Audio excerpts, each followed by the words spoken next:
Welcome to the Biz Bash podcast, where we make biz strategy a piece of cake. I'm Elizabeth. And I'm Cami, but you might know us better as Eliza Ann Calligraphy and Cami Monet. We want to help you, our fellow stationers, artists, and calligraphers, confidently build a profitable and personality-driven creative biz. We're here to share our honest-to-goodness advice and actionable strategies for ambitious artists. So put on your party hat, quit being a procrastinator gator, and let's get this party started.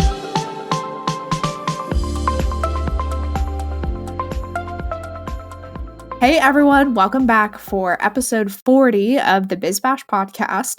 Today, Cami and I are doing something a little different. So as many of you know, we hosted and organized the Stationer Summit this fall. It was basically kind of like the big coming together of everything, and when the content was released was in the middle of September during our biz birthdays, which is why that was so special. But we're going to talk about a little more in depth about like the Stationer Summit, how we set it up, and why and how it was our biggest launch ever. So for those of you that love insight into stuff like this, like how we organized it, how we went about it, this is the episode for you. Obviously, we're not really pitching the Stationer Summit itself anymore since the doors are closed, so you cannot currently sign up. But if you have heard whisperings of the summit and you are interested in it, you can go to stationersummit.com and get on the wait list if you would ever want to join in the future when we open the doors.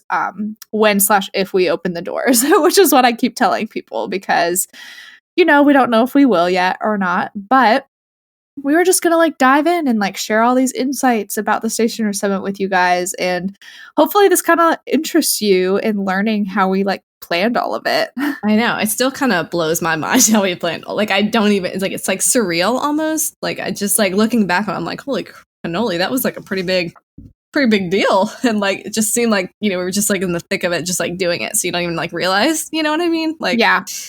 We were kind of like the puppet masters, but it doesn't even really it doesn't even really feel like that because since we're both in our own individual offices, you know, and not together like in a physical location, it feels more like we're just kind of doing our daily to-do lists of things. And it's not something in person. So there was never a moment when we were like, you know, where it was this like collective like hurrah. I mean, everything getting released online was so exciting, but you don't experience it in the same way like you experience like a physical event. So it's like harder for it to sink in. Yeah, it's like not tangible. So it's kind of weird.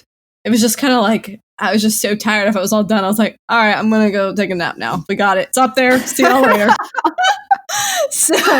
And I've been meaning to go back and even like watch the content too, but you're right. Like after you stare at something for so long, part of you is like, okay, I can't like look at this anymore right now. It's like that SpongeBob meme where it's like, I'm gonna head out, you know, where he's like standing up off the chair. You know what I'm talking about?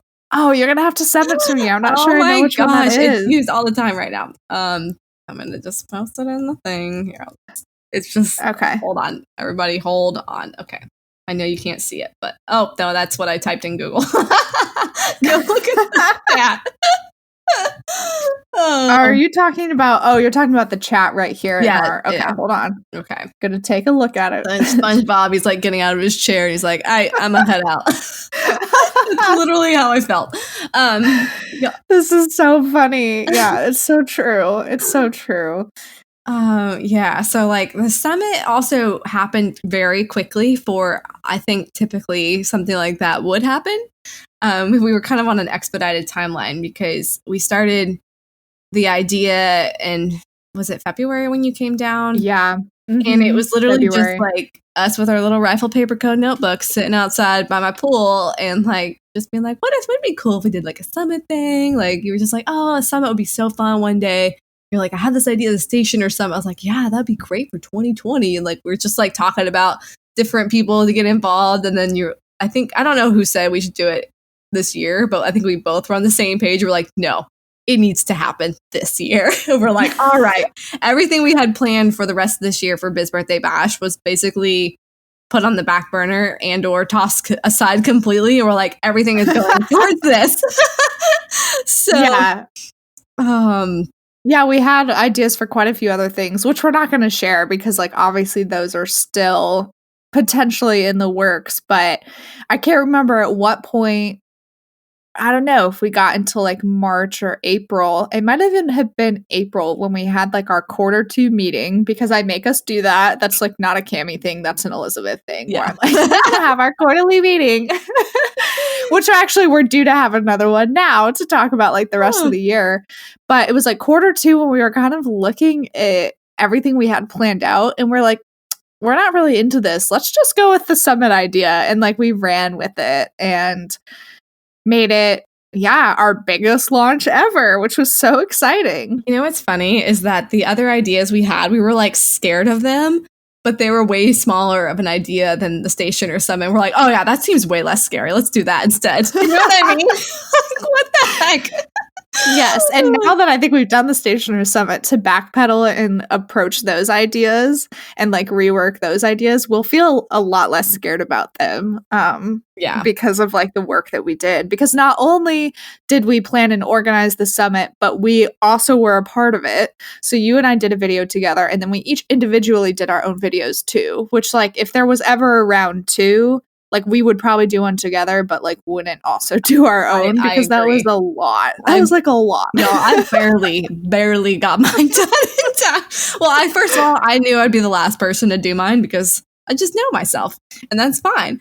And I barely made it, but we got it in. So then I was like, why did I do this? I'm the one who planned this for myself. Who put this pressure on myself? It was me. So yeah, it was me. So yeah, we had like a pretty strict timeline for all the other educators in terms of like when things were due. And they received a proposal from us at the very beginning. And basically like we invited these people, partly based on like, who we knew and looked up to in the industry, and then recommendations that we got from people too. Because we put a poll out there at one point on Biz Birthday Bash, like, who would you want to like learn from, or who do you really admire in the industry? And then we kind of went from there, which I think we both talked about like we would probably change in the future, and maybe do like some sort of like application process or do it differently. But for our first time, we just kind of, I mean, we didn't know what we were doing. some people. We've never done a summit, and this is entirely new for our industry, so we didn't really have like a model to look at. So this was like the best way we knew how to do it, and we wanted to like obviously work with people that hopefully knew us and trusted us too. So because this is like it's harder when you have other people involved, because you want to perform good for them and know that they trust you as well. So it was harder. We reached out to some people that didn't know us, but I think they might have just been like, who are you? You know what I mean? So yeah, right. Because we'd never done it before. So we had no like track record or anything for these people. And so it was easier to like reach in our like close basket of like acquaintances to be like, hey, you know us. We know, of what we've been doing in the industry. Like, do you want to be part of this? It's our first time. Yeah, like this is kind of a test run, and if it goes well. And luckily, pretty much everyone we talked to was very on board and very excited about the idea, not just like, because we also wanted to like make sure this idea wasn't totally stupid. I mean, obviously it's not, but just like within our own bubble, like we had to like, we wanted to talk to some other girls and be like, what do you think about this? Is this like a good idea? Is this something you would want? Like, or is it just but using them as a sounding board, and we got lots of really great feedback. We're like, all right, let's do it. Let's make it happen. So that was definitely very validating to get those that feedback and those responses from everybody, and made it a lot easier to like move forward. Yeah. And we were really like, we really wanted to make sure we were being fair about it, like that was something that was really important to us, of like, here's what we're offering you in terms of like commission and what we would be giving to you for your participation. Is this something that sounds good to you, like as someone who's going to be providing this information? And so I think a lot of it was more about like having a conversation than having this like very strict like vetting process, that we went through. And a lot of the educators were just as excited to learn from the other people as they were to like be a part of it, which was really cool. Yeah, it was really cool. I mean, literally, we got so excited about it. We were just like Skyping people and being like, get on your computer right now. We have to talk to you right now. And just like so excited about it, because also we didn't have that much time. So we kind of had to like throw over the idea at them super fast. So I was really thankful that everyone actually trusted us too. Yeah, I know. It was like almost, I think that's when the imposter syndrome kicked in so much for me, was like, wow, all these people are like trusting me to do this. And we don't even really have like a roadmap for this. Like, we don't know what we're doing. Like, we have a general idea of like where we want to be and like how to get there. But yeah, everything else in between was kind of just like figuring it out as we Yeah. went. So, what did you think was the hardest part of the process? I have probably like a couple different things. One thing to me, which like still hasn't sunk in, like we've talked about this, is just that when you organize something this big, like there were so many other people involved in the amount of like followers that follow our educators, that all adds up.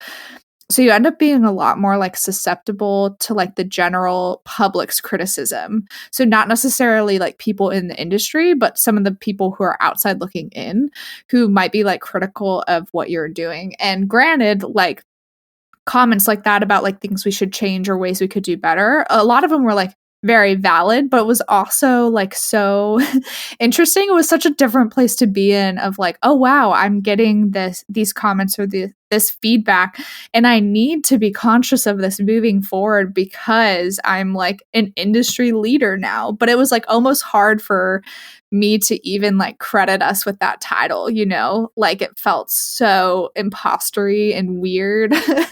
And like just like dealing with those comments or feedback about things that people recommended we change or do different for next time. I was like, I'm not ready for this. Like I want to go back to being a wallflower. Like I bit off too much. Like I screwed myself over, you know, like Yeah, well, it's weird too because it wasn't like someone built the pedestal and then put us up there and they were like, you know what I mean? Like we like built it and then stood on it and like, but we didn't mean to, you know what I mean? Like, so it was like kind of weird. You're like, oh, shoot, I didn't mean to get up here. Like I was just, I was just trying to do something. You're like, well, you built this, so now you got to like deal with it. Like you're standing up there. Right? Like I'm trying to like scale my way back down. Like how do I like get off of this thing? Where's the ladder? I don't want to. Yeah, I don't know.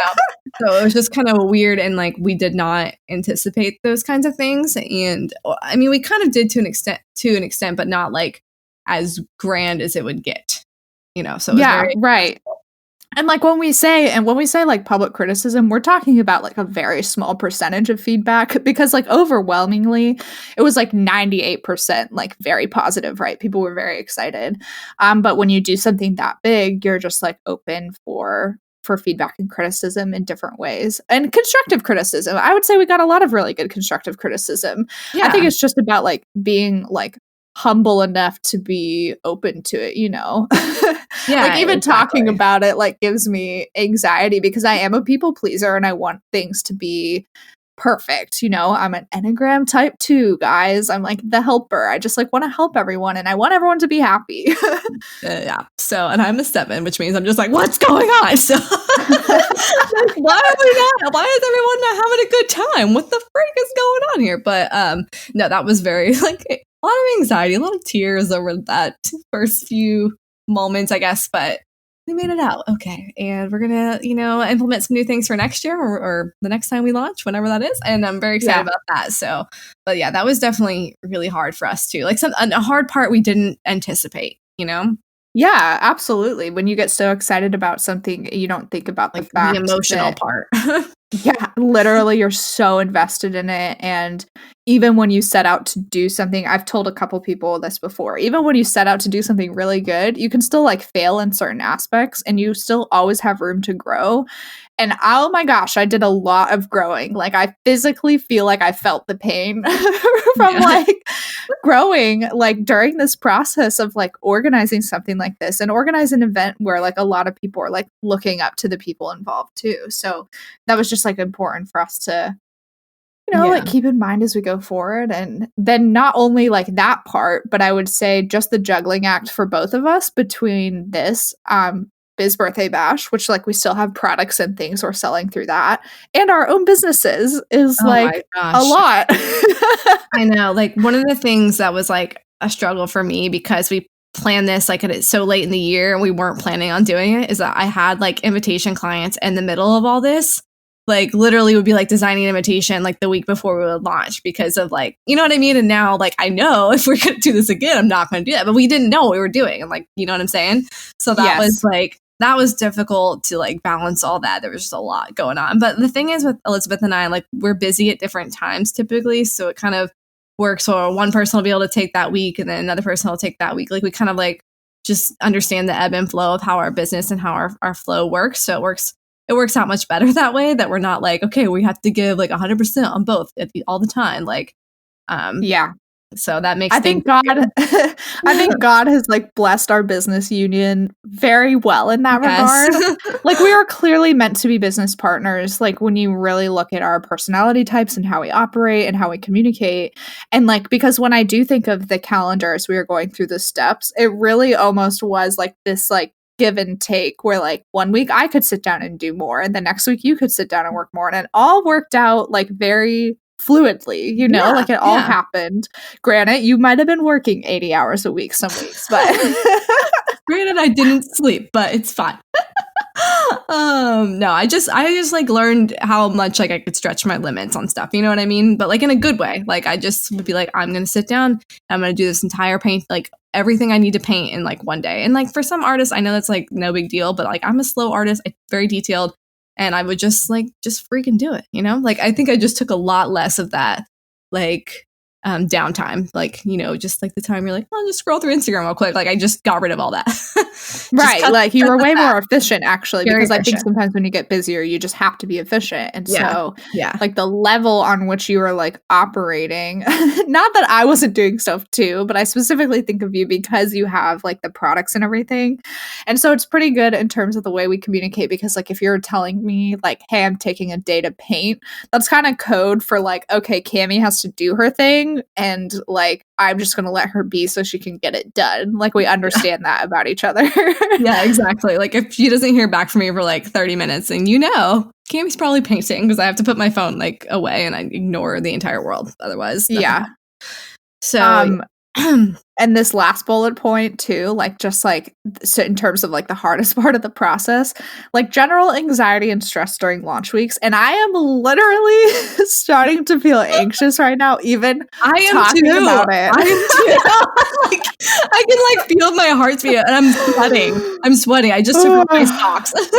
I just need to take some like big breaths, because oh God, it's so hot in here. With so many things and so many people like relying on you for this, the like build up is stressful enough, but the actual time of it like happening when during like open cart, when people are purchasing it, the anxiety is so high and so real. You would think it would be really exciting, but what I experienced, especially early bird week, was just like an entire lack of sleep. I could like hardly operate, and I think I felt like I was gonna throw up the entire time. I felt like I had drank like 10 cups of coffee a day, and I'm not a coffee drinker. Most of us like know this about me at this point. And I just like my adrenaline, that's the only way to put it. My adrenaline was so high that I was just kind of like this weird wreck during early bird registration, which granted, then when we did it a couple weeks later for official registration, I felt a lot more chill, I think. But oh my gosh, like there's a lot of there's like a lot of moving pieces going around. It's like no joke. See, I was more stressed out during official registration. I don't know why. Yeah, like we switched, see?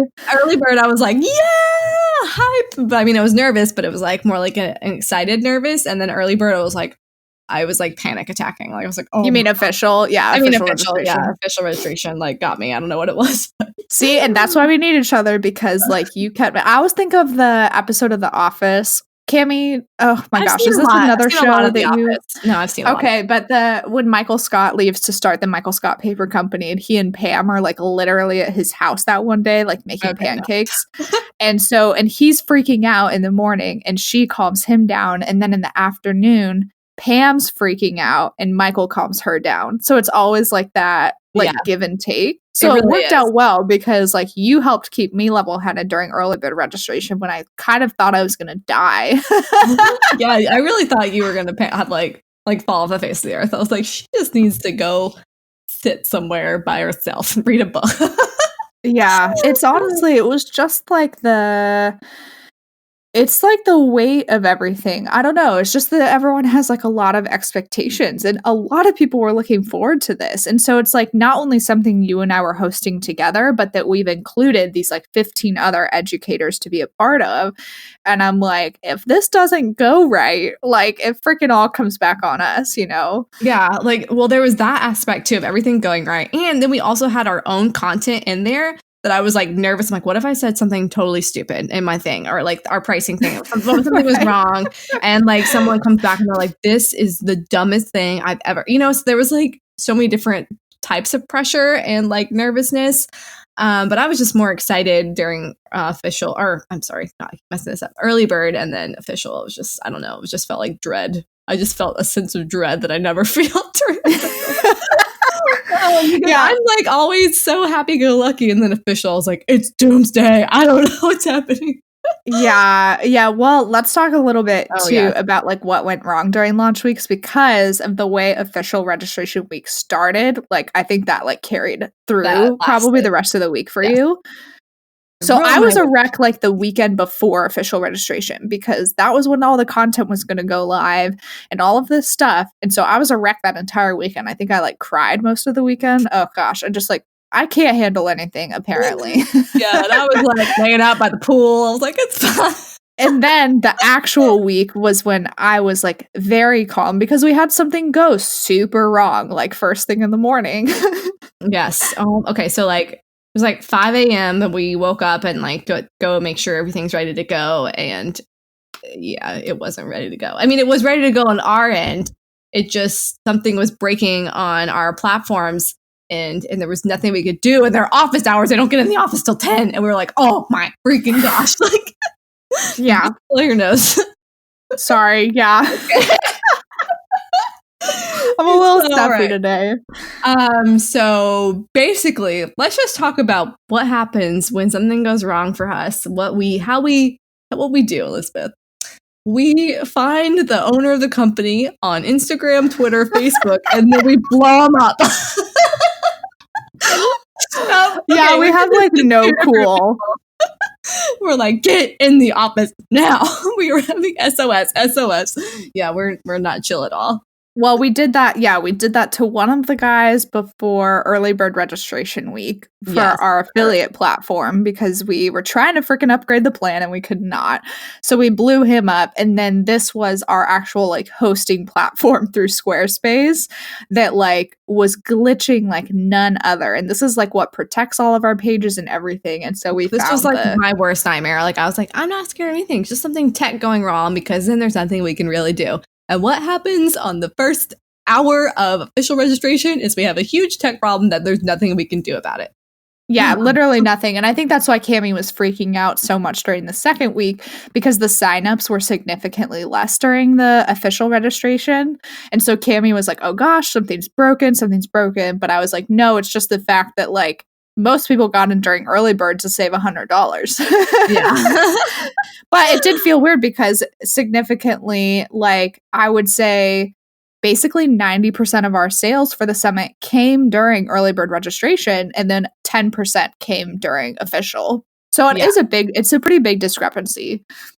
Yeah, so I was like, everything's broken. And then we were getting emails being like, oh, this doesn't work. And I'm like, I know, I'm trying to fix it. I don't know what to do. Just hold on. Yeah, we actually had to put on an autoresponder for the first 24 hours of official registration to let people know, like, hey, we are experiencing these tech issues and we're doing the best we can to resolve this ASAP. And that was so stressful for me because I was like, once people see that, they're just going to write us off that, like, we don't know what we're doing. We can't handle it. And, like, that's when my, like, I'm a 7 on the Enneagram, but then I also have, like, the 3. And then, like, the thought of someone, like, thinking that I don't know what I'm doing, like, makes me really upset. So that's why I was like, oh, my gosh, they're going to think we're idiots. And, like... Well, that's only if someone emailed us directly. So I think, like, 5 people got it, like, because they emailed us about having tech issues. So at least they got that right away so they knew they weren't crazy. Right. Because they just want to be, I think... people just want to be like reassured that they're not doing something wrong. Because I know for me, like my first instinct when anything goes wrong during anything is to notify everyone immediately to do like don't this tell worldwide anyone. shout out, like worldwide broadcast, like news announcement from Elizabeth that like disclaimer, this is happening. Cami like she teases me because I'm such a disclaimer person. I can't help it. I love my disclaimers. So like the first thing I wanted to do was like email the educators and like the students who are trying to access the content, everyone to be like, please like give us your patience during this time. And Cami was like, no, that's like not the right way to handle it. Like we don't need to cause like panic that it's not working. Yeah. I mean, I don't know what like the actual right path is, but I think the way we did end up handling it was good, was just like having the autoresponder and managing it on like a case by case basis instead of just like, I didn't want to put on like Instagram being like, it's down right now, or like, I don't know. Yeah, right. All the things I wanted to do, and you're like, no, we're not going to do that. Yeah. I just wanted to keep like the message positive, and I knew it would start working again. Like, you know, eventually, like we had. Oh yeah. Then after we like blew up our friend over at our member platform, he was like, you know, I'm going to be your dedicated support for like 24 hours this whole week. And I was like, thank you. That's what we deserve. Yeah, for 24/7. Well, I asked about that. I was like, is there any way you can be our direct contact because we're doing this huge launch? And actually, we're going to talk about all the systems later in the episode that we used, but this system specifically felt so bad that they like gave us like 6 months free of the platform because it kind of like rocked the whole entire process for like signing up. And they had a huge issue. It was like a domino effect because like one of the servers they used changed something which affected the code they use, which affected us, and like it was just this whole big thing. So yeah, they took care of us, but it was very stressful. And Cami and I like literally, I think that morning we're like, so why did we decide to launch this at 6 a.m.? Like, yeah, why do we always do that? We're not doing that anymore. We've decided. I don't know. Well, I think the good thing was like we were up early enough to realize that there was something wrong. So in that way it paid off, because then we weren't totally, you know, like by the time like 8 rolls around when like a lot of the rest of the country is up, then, you know, we were able to like do some troubleshooting before that point. But the great thing is like really not that many people knew about it at the end of the day. Like we managed it. Exactly. See, they managed it. Y'all didn't even know because I wouldn't let Elizabeth tell anyone on Instagram. Yeah. And because then there's that whole panic too of like the educators are sending people through their links. So are the referral links working properly? And like I remember during early bird there was some sort of like funny glitch with the program at one point. I can't remember what happened, but I had to go through and like manually push through a bunch of leads for the educators because they were getting like stuck. They weren't getting like purgatory. Yes, they were in purgatory. And so like I think Lainey was like, hey, I have like this many customers, but I have like less signups or something. There was a weird discrepancy. And sure enough, I like went in on the back end and they were like freaking being held in purgatory. So I like pushed them through and like all was fine. But it was just like all week, like during both weeks, there were moments like that where we had to manage things and you just don't know what's going to like come your way. And so that's why my anxiety and stress was like literally through the roof. Like I could not handle it. And then I think the only like, I say mistake, but it wasn't like that big of a deal, was remember our welcome emails to official registration still said like, you saved $100, you smart cookie, which we didn't realize until like 8 p.m. on Friday night.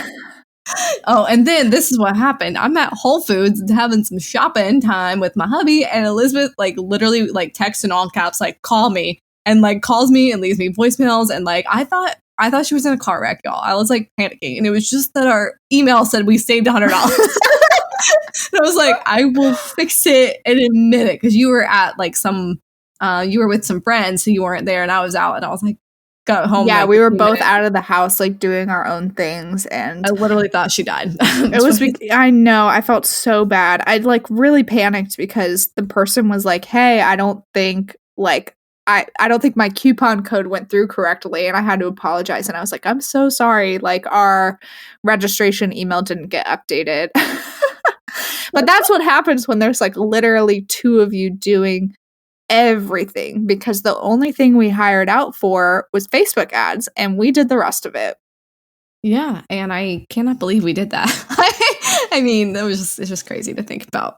I know. After all of it was like said and done, I told Cami and I was like, so emotionally, like I could not handle to like plan one of these A to Z again until like 2021, you know, like if we did a round 2. I was like, I physically, emotionally cannot think about it. It was such a wonderful thing, a huge achievement, and we're so proud of it. But it's like, it like took it out of us. Me especially, because I'm like the shoulderer, thank you, out of the two of us. I just like carry the weight of the world on my shoulders and get very like worked up about things. Yes. Oh, yeah, exactly. But you're also the best organizer. And Elizabeth helped us keep all of our educators so organized, you guys. You have no idea. Hey there, fellow stationers. Are you creating custom invitations and still sending a lackluster contract that's hacked together with Google searches and generic templates? We've got you. We've created a custom stationery contract written for stationers by stationers, and it is lawyer reviewed and approved. Hashtag legal rockstar. The custom stationery contract covers every stationery snafu, protects you and your client's interests, and sets up an expectation of professionalism. We've combined our previous contracts as well as years of experience to bring you a contract that covers your booty and your biz. So become a put-together pro and breathe a sigh of relief knowing that you have a contract that is easy to understand and avoids confusing legal jargon. The custom stationery contract is only $227, which is half of what you'd expect to pay anywhere else, and it's written by 2 gals who have seen it all. Spoiler alert, it's us. It's time for you to do things right. Go to bizbirthdaybash.com/contract to purchase and download your copy today. So we use Airtable for pretty much all of our to-do lists and keeping things organized on our end. And then in terms of keeping the educators organized, we did start off having an educator portal, but I don't think that really worked out that well. So we probably won't do that next year. I don't think people really used it. I don't think they really used it. You know, that's things you don't know until you try. Like, so we had like a portal where they could go to their library of images through Dropbox and sales copy and whatnot. And just like keeping up with dates and stuff on there, but I don't think anyone really used it. So we just mostly kept it up through email. So that's one less thing. Yeah, for next time. That is one thing. And yeah, we had to touch base via email a lot to kind of let people know through the steps of the process. Like, okay, don't forget your outline is due this date. Okay, don't forget your videos due this date. And in between there, we were sending them, like we sent them a tech guide so they could have a little bit of help, like creating their videos. Because everyone recorded the videos themselves, you know. They might have hired somebody to help them, but that was their decision if they did or not. So we just really wanted to make sure they had everything they needed, including like sales copy and content that they could use in their own emails if they were reaching out to people. And so that's the nice thing is we'll kind of already have all of that we like wrote out the first time. Like if we ever do it again, it kind of already exists and we would just need to update it, you know, in accordance with whatever like new content we create if we were to do it a second time. Yeah, we pretty much have the framework in place at this point, I think. Yeah. I loved sending the emails. I'm not gonna lie. I really did. Like they were very fun. I bet you but did. I felt bad because like partway through, like I asked Shasta because I know Shasta will always be very honest with me. And I was like, how has it been for you, like as an educator? And she was like, well, there are a lot of emails to keep up with. And I was like, yeah, like I don't know how to like do that part better necessarily, you know, when we like need something or need to update them about something. So yeah, I don't know. Maybe just do it in less emails. But I don't know. Well, I mean, we tried to do the portal thing that didn't work. So I mean, obviously emails is like the only option, I guess. Shasta, get over it. I'm just kidding, Shasta. We love you. But yeah, just keeping everyone organized, and like we had all the educators' names in the Airtable, and just we're able to like check off like little check boxes, like a little column, like this is in, this is not in, we paid them this is this, you know, like so we could like see at a glance, which I think was really helpful. For me anyway, I enjoy like seeing those little check boxes. makes it really easy to see who to follow up with and stuff like that. So, well, you even got on me one point about that. That was so funny because normally it's the other way around. And you're like, have you been checking this off on Airtable? And I was like, oh, like, Cammy. That's what I'm using. I was like, this is the only way I'm staying is Airtable. Where are you? Yep. So we did all of that. And then not to mention too, oh my gosh, I totally forgot that we also brought sponsors on board as well. So we had amazing sponsors. They got like a sponsor proposal and they also signed a contract. So all our educators signed a contract through Dipsato because of course we use them for everything. And then our sponsors signed a contract too because they have a 6-month term of like living on our website on the sponsor page.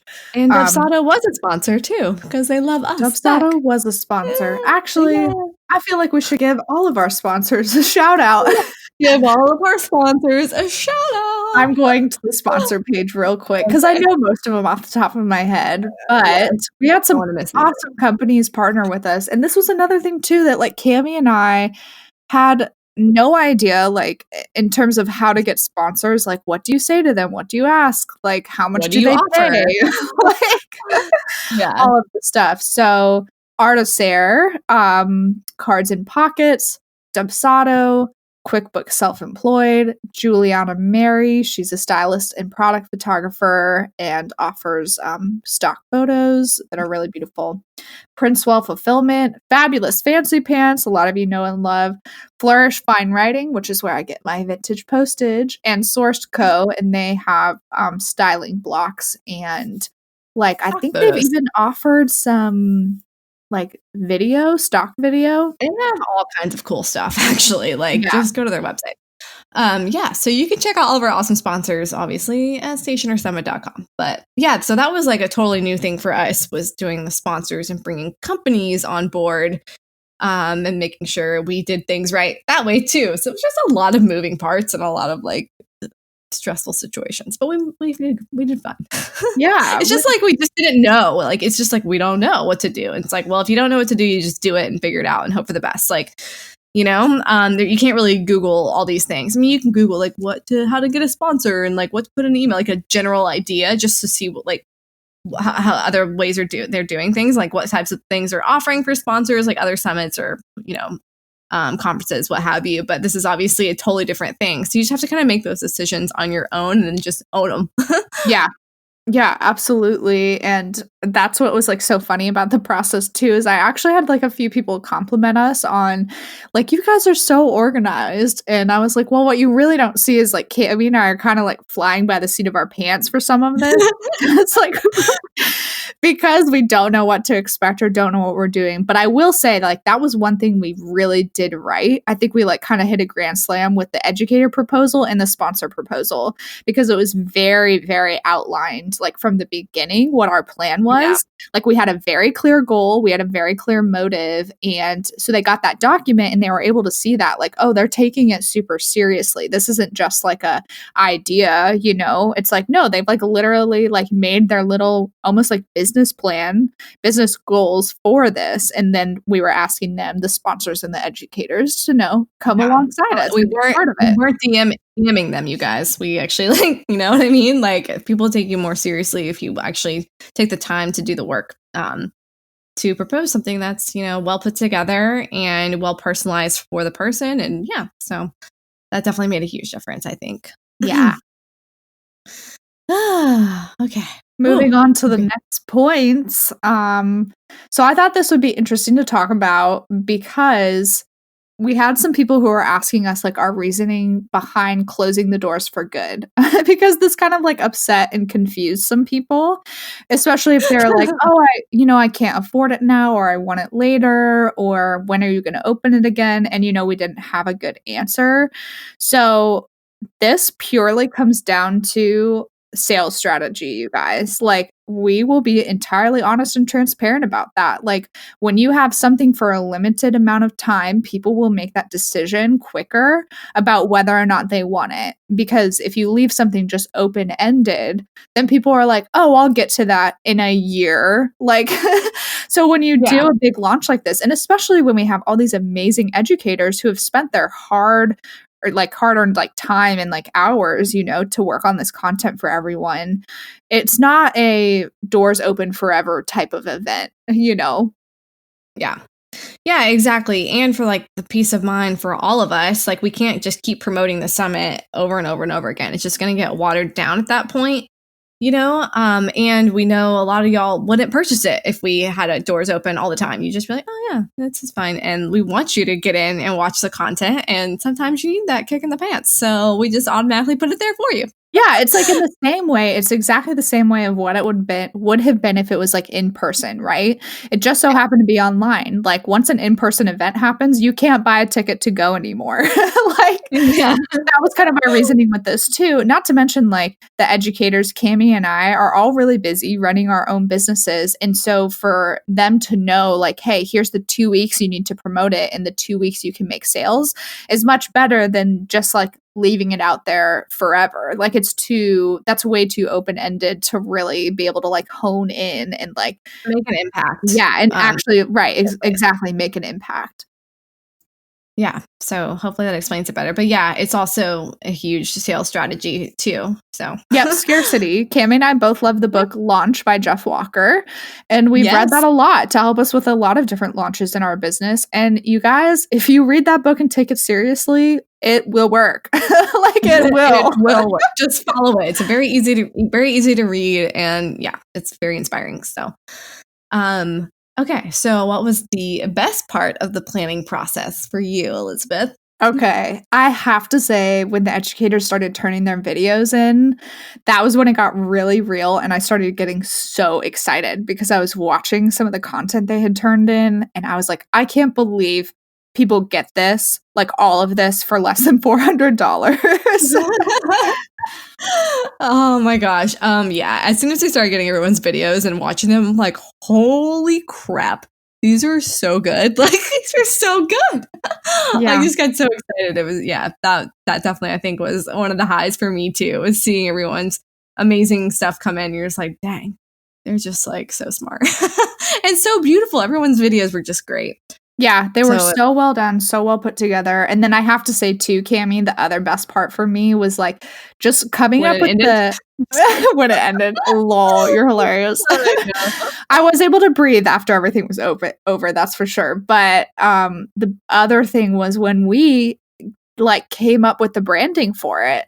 Well, we really got to collaborate, like the two of us, and we put the website together and we were like, we're so excited to make this summit directly on stationerysummit.com and not make people go to Teachable, Teachery, Kajabi, Skillshare, wherever, you know, online online courses are normally hosted. Like we literally built this into the website, which is so cool and still gets me really excited because I think it's like very easy to navigate. Like we made some small changes once the content was released because we had images in place of like buttons, right? Where you would like click on the image to like take you to a different place of the site. And some people couldn't figure out like where to click to view the videos because we hadn't like made it clear enough. So we had to like go back in and like make some like last minute changes and things like that. But that was like the whole website. I'm still obsessed with it. Like, I think it's so cool. Yeah, me too. Another one of my favorite parts, this isn't necessarily the planning, but doing all the mailers. Like, okay, I freaking love that part. Like mailing all the little, what did they say again? Push the envelope. Dream big, push the envelope, choose growth over comfort. The little mailers we actually physically mailed to the first 500 signups and like sending them to all the different countries. For me, that was just like a really tangible way to see like how many, like, because you didn't get to do the mailing. So this is like probably more exciting for me because I was handling each one. So I was like reading each name and seeing where it was going. And I was just like, wow, this person, oh, I know this person's in Dubai. What the heck? So I just like felt like a really personal connection to all of our signups and like putting the stamps on there. Like I was just like so pumped. I'm like, they're going to love getting this. I felt like, I don't know, just like I was just giving all these gifts and it was so fun, like mailing all the things, like putting the wax seals on it. I just really enjoyed that part of the process. Like, little extra something, you know? Yeah, I think we tried to really go above and beyond and do those little extra things like throughout, like the way that we did the student passport too. Like that kind of came together magically, and I literally have it open right now and I'm looking at it because it's so cool. It's so cute and fun, and it gives people a good like guided way to go through the videos. And that was actually some good feedback we received at the beginning, where people were kind of asking us, and like, how do you intend to guide people through this content? Because there's so much of it, right? There's 18 sessions. Right. Where do people start? And I think Lainey might have been one of the first people to ask that. And I was like, you know what? That's a great point. Like, we're going to make like a passport to help guide people through this so they understand the best order. And freaking was like a JK Rowling thing. Once again, we're like, Cami and I, like, this magically happens, but like each section of content had like 3 videos under it, right? Or I think we had 5 sections and 4 of them have 3 and one of them have the other one has 6. Yeah, the creative process has 6 videos because there's just a whole ton on it. Works out perfectly. It's so freaking cute. Like, this little passport is so cute, and I really hope that people are like printing it off and like using it still as they're getting through the content. Because as if the content wasn't enough, we also are organizing live Q&As. Like, we're basically killing ourselves. I'm just kidding. Like, it's been very, very fun and so rewarding. Like, I wouldn't have it any other way. But we're about to do one of those this afternoon. Yeah, exactly. The live Q&As. We've done one so far. We have a bunch planned. So I think there's like 7, 8. I don't know. There's a lot of live Q&As. So it was like, not only this, but now we have to plan all this. So that did stress me out too. I forgot to mention that. Like, because we had done the other stuff, and then it was just like, oh, we'll do that after all this. I was like, well, how are we going to do it? Remember, I was like panicking at the end. You're like, Cami, it's seriously going to be fine. I was like, oh, Elizabeth, it's not fine.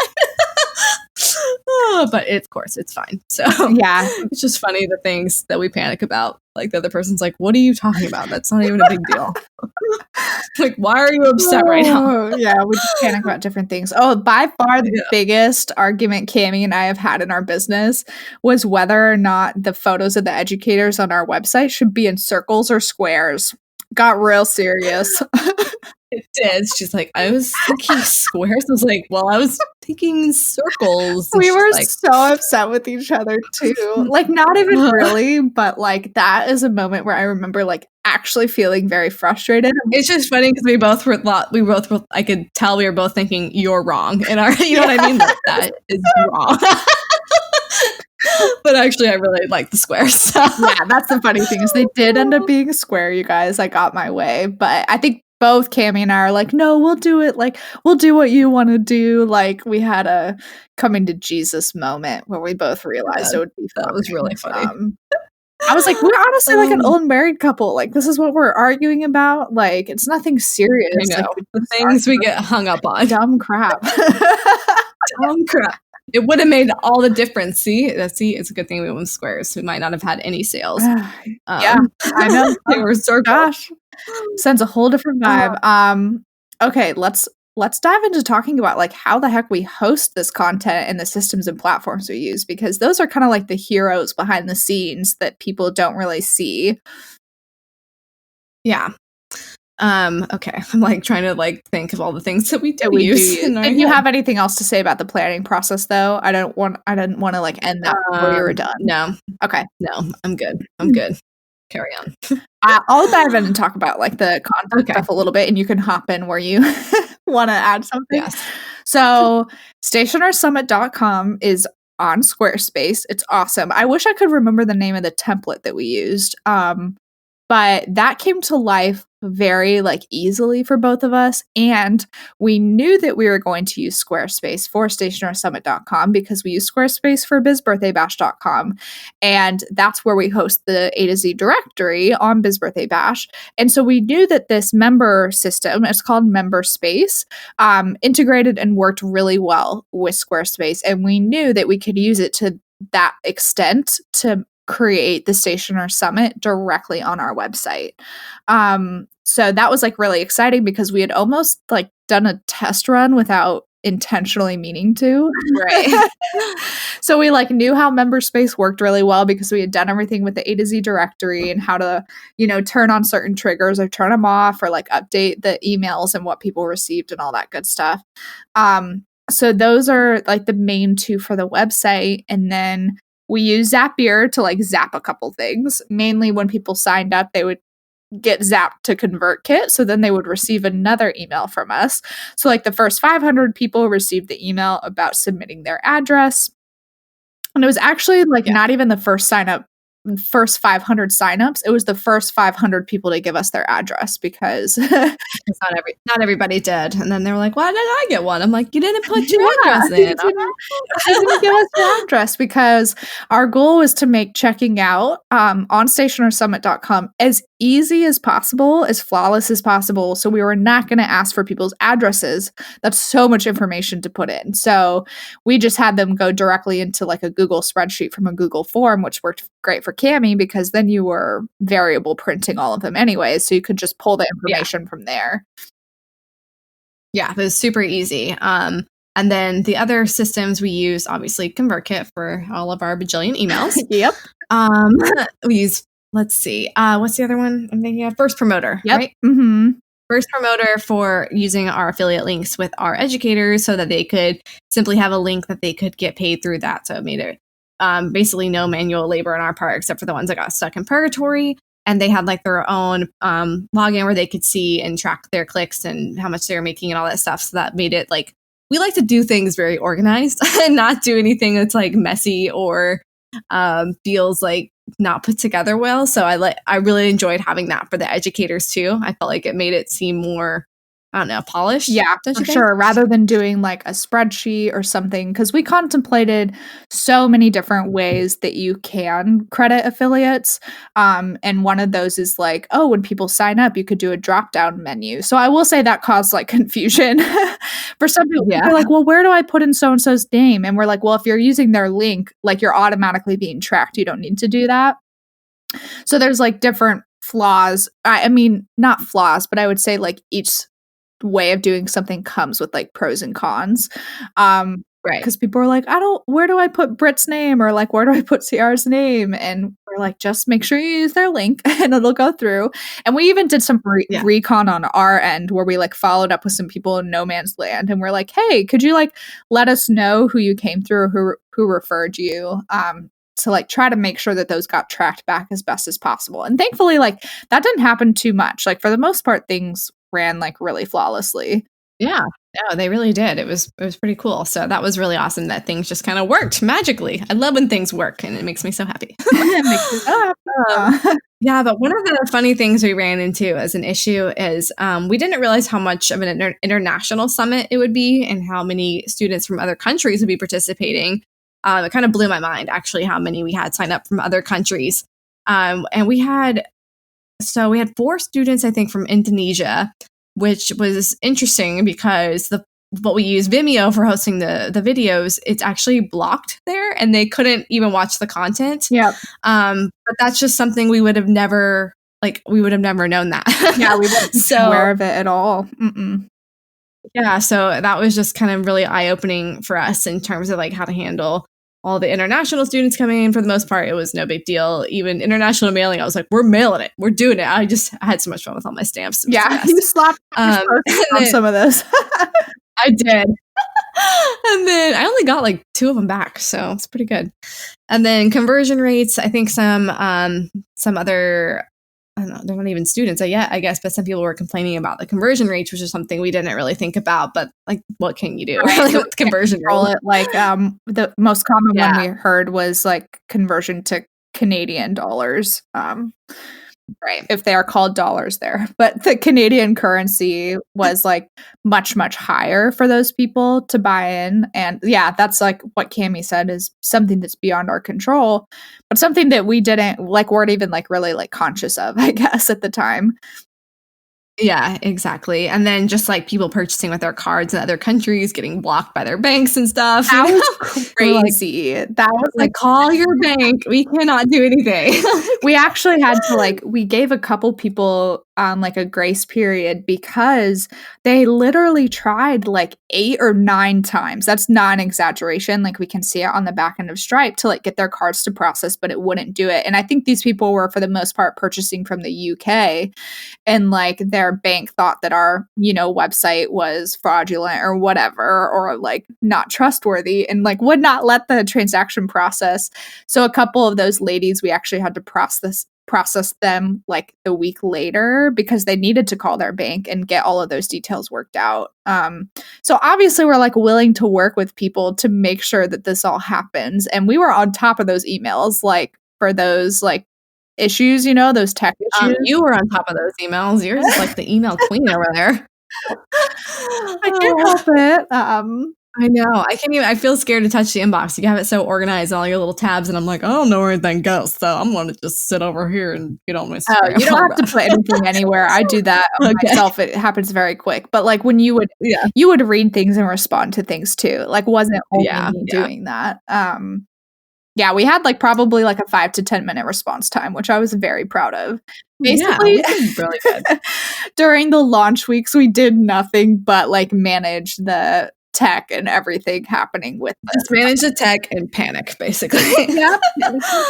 But it was really great during official registration because we had that extra excitement of videos being live and, people actually watching them and getting excited and like loving them. And that was like another little boost of encouragement because it was just like, finally getting to like release it into the wild. Yeah. And let's talk about too, in terms of like our social media management, like who was doing what, because you were basically like, guys, I've never even logged into the Stationer Summit Instagram account. So like, let's give Cami a round of applause for managing that on herself or by herself. All the DMs. Yeah, so many DMs. And so if there was like tech or anything related that went to the Stationer Summit DM, like that was Cami. And then I kind of held down the fort for Biz Birthday Bash. But it worked out. It works out very well because I'm the one who like schedules all of our emails. So I did the scheduling work for all of that, got everything into that system, and Cami got everything into like Planoli and the Stationer Summit. She had her whole plan and everything. It was perfect. I did for a little bit, and then I didn't, and then I just posted when I felt like it. I don't know if you knew that, but I did have a plan at first. Yeah. But I was more of a fly-by-night kind of person. I like to post the day of, see what I'm going to say. But yeah, and then I just started planning. I'm like, all right, last hurrah. We're going to put like 5 posts a day. We're going for it. Yeah. We for sure kind of had a plan, at least with like BBB, where I think it was like I did 2 posts, then 3, then 2, then 3, something like that in terms of like alternating days. So people just get like bombarded. Like during launch weeks, like we're sending out emails. We were running Facebook advertisements. We were doing our Instagram posts. We were doing stories on our personal accounts. And actually, like not even so much for me this time did I do as many stories on my personal one because I was just trying to make sure that like everything was working correctly. I didn't have like time. Yeah, I know. I didn't do nearly, like I barely posted on my personal at all because I don't know. I just felt like taking a back seat, I guess, too. Like it wasn't like I didn't need to promote it. I'm already promoting it like 18 different places and I wanted our educators to really shine too. Yeah, I wanted them to shine and I wanted them to like get the credits, like I didn't want to be promoting through just like the generic stationersummit.com link and them not have an opportunity to go through like one of the other educators so that they could have made commission. Like, really important. Exactly. It was really important to us. We just want everyone to be happy, and we really wanted this to be like an opportunity for everyone to learn and like really truly get some insight, like affordable insight, and just start their business off on the right foot. And like this was just really cool for me. I know it was really cool for Elizabeth, just like have everyone involved. And oh man, it was just neat. It really is surreal. Yeah, it's surreal. And it's so funny too, because we still get people asking us all the time, like, well, when are you guys going to do something in person? And like, the reality is we don't know if we will ever do something in person. And second of all, like what Cami just said, like, no matter where you are in the world, who you are, your background, anything, you can access this content. Like when doors were open, like that was your opportunity to purchase and to learn from these people and not have to pay money for flights and for hotels and food and all these other things. Like we feel super passionate about making content accessible to people, which is why we wanted to do some like a big party online, basically. If we did this in person with all these actual educators, I mean, the cost would like, I just, can you imagine trying to do that? Like, I mean, the cost would be exponential. And like, we probably, I don't even know if we could pull it off. Like, we really would have to hire a team. Yeah. To like plan that. And like, that's just like beyond our wheelhouse. And like, even to have this many students attend too, like we need like a huge conference center and just be like totally bananas. It's just like not feasible. Like this allows us to like, bring you guys the best, like, and scale it in a way that's like affordable for you guys. And we can bring in like really big names and not have you pay like an arm and a leg for it or fly all over the world. So, right. Yeah. Right. Exactly. You summed it up perfectly. So that being said, like, oh my gosh, we basically talked an hour about the Stationer Summit, and this is our therapy. We did this release. Wait, this is and now we have a perfect way to tie the bow on everything. Because you're right. Like now we have the Q&A. Is that what you're about to say? Yeah. I was about to say, now we have 7 minutes till we have to go do a live Q&A. So we gotta wrap it up. Gotta wrap it up. But we know this wasn't our typical episode. Hopefully you still enjoyed it and got something out of it. And leave us a rating and a review on iTunes if you are loving it. And if you have questions for us, drop them over at bizbirthdaybash.com/Q and cake so that we can hopefully answer those in our upcoming Q and cake podcast episodes. Yes, and thank you guys so much for joining us and for supporting us and just being the best people ever. We just love you guys so much, and we'll see you next week. Bye. Bye. Hey guys, Elizabeth here. Just wanted to hop in and talk about one of Cami and I's amazing resources called the A to Z Directory. I know that all of us have thought at some point, how did she do that or how did she make that? And maybe you just don't know where to start and how the heck to produce the product that you've dreamt up.